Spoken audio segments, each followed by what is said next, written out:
கற்றது கையளவுன்னு சொல்லுவாங்க. கல்லாதது உலகளவுன்னு சொல்லுவாங்க. நமக்கு ஒரு விஷயம் அது நம்ம நல்லா தெரிஞ்ச விஷயம், அது நம்மளுக்கு கையளவு தான் இருக்கும். நம்ம கத்துக்கிட்ட விஷயம், ஈஸியா அத செஞ்சு முடிச்சிடலான்னு நெனைப்போம். செஞ்சும் முடிச்சிடுவோம்.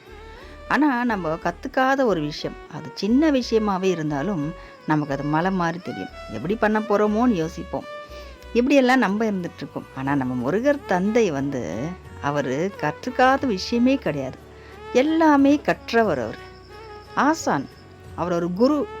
தந்தைக்கே பாடம் சொன்ன சுப்பையா தான் அவரு. ஆனாலும் தன்னடக்கத்தோட இருக்காரு. தமிழ்ல பாடுனா அவ்ளோ பிடிக்கும் அவருக்கு. தமிழ் கடவுளுன்னும் அவருக்கு ஒரு பேர் இருக்கு. எல்லாமே அறிஞ்சவர், தெரிஞ்சவர், புரிஞ்சவர். இருந்தாலும் சிறு பிள்ளை போல் மனம் கொண்டவர். ரொம்ப பெருந்தன்மையான குணம் கொண்டவர் நம்ம முருகர் தந்தை. தமிழ்ல அவர பாடுனா ரொம்ப பிடிக்கும். நம்ம வாழ்ந்துட்டு போன முன்னோர்கள்லாம் இருக்காங்க இல்லையா? சரித்திரத்தில பேர் பெற்றவங்க. அவங்களெல்லாம் நேர்லயே காட்சி குடுத்து, நீ புகழ்ந்து பாடு. நீ பாடும்போது நான் கேட்கணும். ஆனா நீ தமிழ்ல தான் பாடணும்." அப்படின்னு சமஸ்கிருதத்த கூட விரும்ப மாட்டாரு நம்ம முருகர். தமிழ்ல தான் ரொம்ப பிடிக்கும் அவருக்கு. தமிழ் அவ்ளோ ஒரு ரசிக்கக்கூடிய கடவுள் தான் நம்ம முருகர் தந்தை. அதனால தமிழ்ல பாடுனா அவருக்கு ரொம்ப பிடிக்கும். நமக்கு பாட தெரியலனாலும், நம்மளால முடிஞ்ச அளவுக்கு நம்ம அந்த பாடல கத்துப்போம். ஏன்னா, முருகர் அழகா பாடுறாங்களான்னு பார்க்க மாட்டாரு. வார்த்தைகள தெளிவா பாடுறாங்களான்னு பார்க்க மாட்டாரு. அன்போடு நம்ம உணர்ந்து பாடுறாங்களா? அத மட்டும் தான் பார்ப்பாரு. நம்ம அன்போடு பாடும்போது, ரொம்ப அன்பா கேட்டு ரசிப்பாரு அவரு.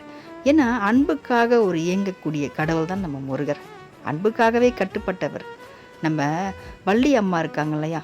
அவங்க குறத்தி குலத்திலேருந்து அவர் கல்யாணம் பண்ணியிருக்காரு. இந்த காலத்துலலாம் அந்த குறத்தி குலத்துலலாம் யாராவது வந்தாங்கன்னா, நம்ம வண்டியில பார்த்தோம்னா தள்ளி உட்காந்துக்கிறோம். அவங்கள பார்த்தாலே. ஆனா நம்ம அந்த மாரி பண்ணக்கூடாது. நம்ம முருகர் தந்தையே அந்த குறத்தி குலத்த அவ்வளோ மதிச்சிருக்காரு. அப்போ நாமும் யாரையுமே பேதபட்சம் பார்க்கக்கூடாது. அது மாரி நம்பவும் முருகர் தந்தை போலவே நம்ம இருப்போம். அன்புக்கு மட்டுமே நாமளும் அடிமையா இருப்போம். நம்மள எதிர்த்தவங்க அது கடவுள் பார்த்துப்பார்.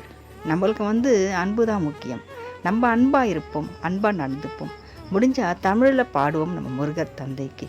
நம்மளால பாட தெரியலனாலும் பரவாயில்ல. நமக்கு தெரிஞ்ச மாரி பாடுவோம். நிச்சயமா அந்த முருகர் தந்தை ஏத்துப்பார். வெற்றிவேல் முருகனுக்கு அரோகரா.